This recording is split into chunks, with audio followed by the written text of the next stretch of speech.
नमस्कार। ये आकाशवाणी पटना है। अब आप अभिषेक दास से प्रादेशिक समाचार सुनिए। पहले मुख्य समाचार। पंचायत चुनाव के पहले चरण के लिए 10 जिलों की 170 पंचायतों में मतदान शांतिपूर्वक सम्पन्न। लगभग 60% मतदाताओं ने अपने मताधिकार का प्रयोग किया।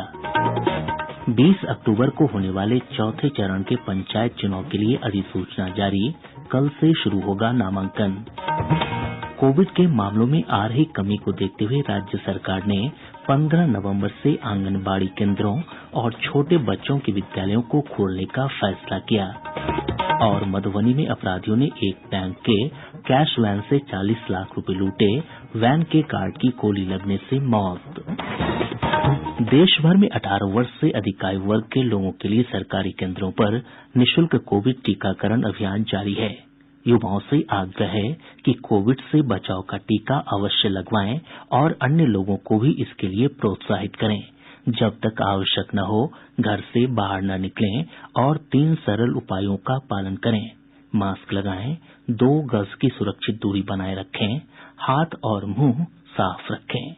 साथ ही कोविड से संबंधित जानकारी प्राप्त करने और मार्गदर्शन के लिए लोग राष्ट्रीय हेल्पलाइन नंबर 1075 पर संपर्क कर सकते हैं।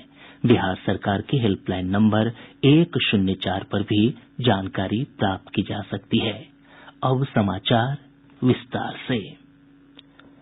पंचायत चुनाव के पहले चरण के लिए 10 जिलों की 170 पंचायतों में मतदान शांतिपूर्वक सम्पन्न हो गया। लगभग 60% मतदान हुआ है। अंतिम आंकड़ा आने के बाद मतदान प्रतिशत में बढ़ोतरी की संभावना है। मतों की गिनती 26 और 27 सितंबर को होगी। हमारे संवाददाताओं ने बताया कि सुबह से ही मतदान केंद्रों पर लोगों की लंबी लंबी कतारें देखी गयीं। युवाओं के साथ साथ महिला और वृद्ध मतदाताओं ने उत्साहपूर्वक अपने मताधिकार का प्रयोग किया। इस चरण में 15,328 प्रत्याशियों की चुनावी किस्मत ईवीएम और बैलेट बॉक्स में सील हो गई है। इनमें 8,093 महिला जबकि 7,235 पुरुष उम्मीदवार हैं। प्रदेश में पहली बार पंचायत चुनाव में मुखिया, ग्राम पंचायत सदस्य, पंचायत समिति सदस्य और जिला परिषद सदस्य के निर्वाचन के लिए ईवीएम के माध्यम से वोटिंग हुई, जबकि सरपंच और पंच का चुनाव मतपत्रों के जरिये हुआ। पहली बार मतदाताओं की पहचान के लिए बायोमेट्रिक सिस्टम का भी उपयोग किया गया। इस सिस्टम के माध्यम से 26 लोगों को बोगस वोटिंग के आरोप में गिरफ्तार किया गया है। पंचायत चुनाव के दौरान कई जगहों से हिंसा की भी खबरें हैं। औरंगाबाद से हमारे संवाददाता ने बताया है कि जिले में कई जगहों पर हिंसक झड़प हुई। औरंगाबाद जिले के सदर प्रखंड में आज कराए जा रहे पंचायत चुनाव के प्रथम चरण के दौरान राजकीय मध्य विद्यालय बिसेनी मतदान केंद्र संख्या 144-145 पर असामाजिक तत्वों द्वारा गड़बड़ी करने की कोशिश और पुलिस पर पथराव की घटना को नियंत्रित करने के लिए पुलिस को हवाई फायरिंग करनी पड़ी। घटना स्थल पर पहुंचे जिलाधिकारी सौरभ जोरवाल ने बताया कि कुछ असामाजिक तत्वों ने इस मतदान केंद्र पर गड़बड़ी फैलाने की कोशिश की और पुलिस पर पथराव किया, जिसे नियंत्रित करने के लिए पुलिस को हवाई फायरिंग करनी पड़ी। इस सिलसिले में अब तक 6 लोगों को गिरफ्तार किया गया है। आकाशवाणी समाचार के लिए औरंगाबाद से कमल किशोर। रोहतास जिले में पंचायत चुनाव को लेकर वोटरों में काफी उत्साह देखा गया। लोगों ने बढ़ चढ़कर अपने मताधिकार का प्रयोग किया। अरवल से हमारे संवाददाता ने बताया कि कड़ी सुरक्षा व्यवस्था के बीच मतदान शांतिपूर्वक सम्पन्न हुआ। अरवल जिले के बंसी, सोनभद्र, सूरजपुर प्रखंड में पंचायत चुनाव छिटपुट घटनाओं को छोड़कर शांतिपूर्ण संपन्न हो गया। मतदाताओं में मतदान के प्रति सुबह से ही उत्साह देखा जा रहा था। आकाशवाणी समाचार के लिए अरवल से चंद्रभूषण कुमार। इधर नवादा से हमारे संवाददाता ने बताया कि कुछ एक हिंसक घटनाओं को छोड़कर मतदान शांतिपूर्वक सम्पन्न हुआ। नवादा जिले के नक्सल प्रभावित गोविंदपुर प्रखंड के सभी 129 मतदान केंद्रों पर शांतिपूर्ण तरीके से मतदान संपन्न हो गया। 931 प्रत्याशियों के भाग्य का फैसला ईवीएम और बैलेट बॉक्स में कैद हो गया। मतदान के दौरान बूथों पर बाधा पहुंचाने के आरोप में 5 लोगों को हिरासत में लिया गया है, जबकि माधोपुर पंचायत के बूथ संख्या 82 और 83 पर एक पुलिस जवान से हाथापाई करने के आरोप में एक मुखिया प्रत्याशी को गिरफ्तार कर लिया गया है। आकाशवाणी समाचार के लिए नवादा से अशोक प्रियदर्शी। जमुई में मतदान को लेकर मतदाताओं के बीच खासा उत्साह देखा गया। जमुई जिले में पंचायत चुनाव के प्रथम चरण के तहत आज कड़ी सुरक्षा व्यवस्था के बीच जिले के सिकंदरा प्रखंड में चुनाव कराया गया। यहां से विभिन्न पदों के लिए कुल 1095 उम्मीदवार चुनाव मैदान में हैं, जबकि 99 उम्मीदवार निर्विरोध निर्वाचित घोषित किए जा चुके हैं। एसपी प्रबोध कुमार मंडल ने बताया कि चुनाव शांतिपूर्ण संपन्न हुआ और कहीं से कोई अप्रिय घटना की सूचना अभी तक नहीं है। चुनाव के दौरान गड़बड़ी फैलाने के आरोप में 20 लोगों को हिरासत में लिया गया है। आकाशवाणी समाचार के लिए जमुई से पंकज कुमार। मुंगेर जिले के तारापुर प्रखंड अंतर्गत लखनपुर में मतदान केंद्र संख्या 8 और 10 पर 2 प्रत्याशियों के समर्थकों के बीच पथराव हो गया। इस घटना में एक पुलिस वाहन भी क्षतिग्रस्त हुआ है, साथ ही वाहन चालक को भी चोट आई है। बांका से हमारे संवाददाता ने बताया कि कई बूथों पर ईवीएम में खराबी आई, जिसे तत्काल बदलकर मतदान सुचारू रूप से संपन्न हुआ। इधर गया जिले के बेलागंज प्रखंड के कोरमथू गांव स्थित एक बूथ पर वर्तमान मुखिया और एक मुखिया प्रत्याशी समर्थकों के बीच हिंसक झड़प हो गई। किसी अन्य जगह से हिंसा की कोई और खबर नहीं है। पंचायत चुनाव के दूसरे चरण के चुनाव के लिए चुनाव प्रचार तेज हो गया है। इस चरण के लिए 29 सितंबर को मतदान होना है। दूसरे चरण में 34 जिलों के 48 प्रखंडों में मतदान होगा। इधर 20 अक्टूबर को होने वाले पंचायत चुनाव के चौथे चरण के लिए आज अधिसूचना जारी हो गई है। नामांकन पत्र कल से भरे जाएंगे। नामांकन की अंतिम तिथि 1 अक्टूबर निर्धारित है। 4 अक्टूबर को नामांकन पत्रों की जांच की जाएगी, जबकि 6 अक्टूबर तक प्रत्याशी अपना नाम वापस ले सकते हैं। इसी दिन प्रत्याशियों के बीच चुनाव चिन्ह का भी आवंटन कर दिया जाएगा। इस चरण के तहत 36 जिलों के 53 प्रखंडों में मतदान होना है। प्रादेशिक समाचार आप आकाशवाणी पटना से सुन रहे हैं। और अब आजादी का अमृत महोत्सव प्रश्नोत्तरी प्रतियोगिता के अंतर्गत आज का सवाल।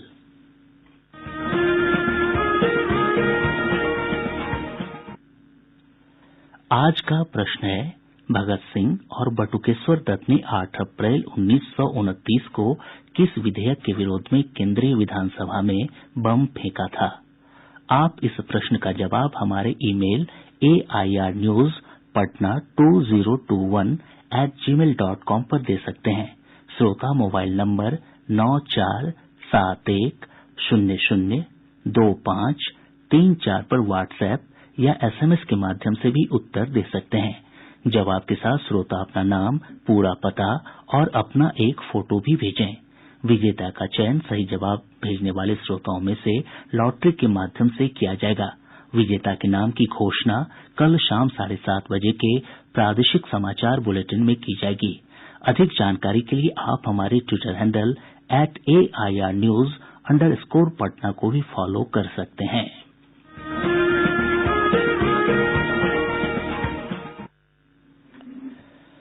प्रदेश में कोविड के घटते मामलों को देखते हुए राज्य सरकार ने प्रतिबंधों में और छूट दी है। राज्य में अब 15 नवंबर से सभी आंगनबाड़ी केंद्र और छोटे बच्चों के विद्यालय खुल जाएंगे।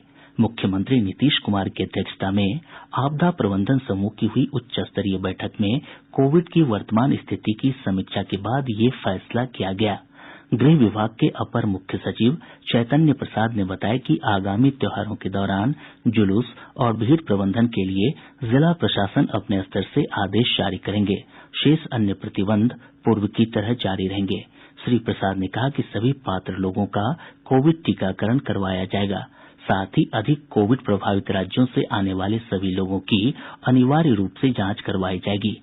सरकार ने लोगों से कोविड अनुकूल व्यवहार करने और सावधानी बरतने की अपील की है। प्रदेश में अब तक लगभग 5 करोड़ 25 लाख लोगों को कोविड से बचाव के टीके दिए जा चुके हैं। इनमें से 1 करोड़ 1,30,000 से अधिक लोगों को टीके की दोनों डोज दी जा चुकी है। वहीं देश भर में अब तक 84 करोड़ 76 लाख से अधिक लोगों का टीकाकरण किया जा चुका है।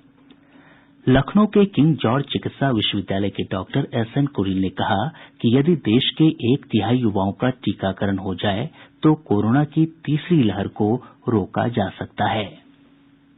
जो हमारी एडल्ट पॉपुलेशन है उसका अगर हम 70% भी वैक्सीनेट कर ले गए दिसंबर से पहले तो कोरोना की तीसरी लहर को डेफिनेटली रोका जाता। और यही नहीं, वैक्सीनेशन लेने के बाद भी जो बच्चों को घर पे कोविड अप्रोप्रिएट बिहेवियर की ट्रेनिंग देनी पड़ेगी। कुछ दिनों में ही जल्दी बच्चों के लिए सुरक्षित वैक्सीन भी आ जाएगी, तो तब सारे बच्चों को वैक्सीनेट करना ही एक अच्छा विकल्प होगा।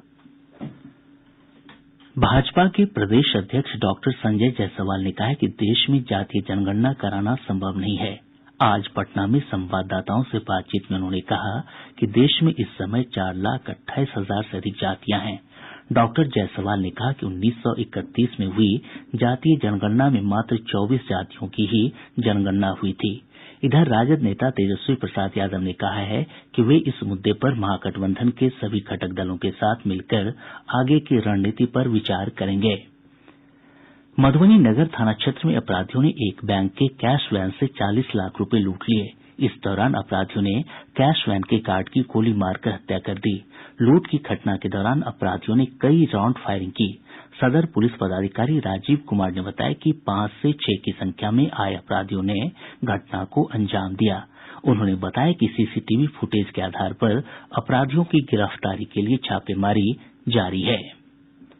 प्रदेश के अलग अलग हिस्सों में हुई सड़क दुर्घटनाओं में 6 लोगों की मौत हो गयी। नालंदा जिले के बेना थाना क्षेत्र अंतर्गत पैठना गांव में मोटरसाइकिल सवार 3 लोग एक ट्रक की चपेट में आ गए, जिससे घटनास्थल पर ही सभी की मौत हो गयी। वहीं गया जिले के शेरघाटी में एक तेज रफ्तार पिकअप वैन ने सड़क किनारे बैठे 3 लोगों को कुचल दिया। सभी की मौके पर ही मौत हो गयी। जाने माने स्वतंत्रता सेनानी और किसान आंदोलन के नेता सियाराम शर्मा का आज निधन हो गया। वे नवादा जिले के बलियारी गांव के रहने वाले थे। सियाराम शर्मा ने 1942 के भारत छोड़ो आंदोलन में महत्वपूर्ण भूमिका निभाई थी। उनके निधन पर समाज के गणमान्य लोगों ने गहरी संवेदना जताई है। पूर्वी चंपारण जिले के हरसिद्धी थाना क्षेत्र में अपराधियों ने आरटीआई कार्यकर्ता विपिन अग्रवाल की गोली मारकर हत्या कर दी। पुलिस अपराधियों की गिरफ्तारी के लिए छापेमारी कर रही है। शेखपुरा से पुलिस ने 13 कार्टन शराब के साथ 4 तस्करों को गिरफ्तार किया है। आप श्रोताओं की सुविधा के लिए आजादी का अमृत महोत्सव प्रश्नोत्तरी प्रतियोगिता का सवाल हम फिर से दोहरा रहे हैं। आज का प्रश्न है, भगत सिंह और बटुकेश्वर दत्त ने 8 अप्रैल 1929 को किस विधेयक के विरोध में केंद्रीय विधानसभा में बम फेंका था? अधिक जानकारी के लिए सुनते रहिए आकाशवाणी समाचार।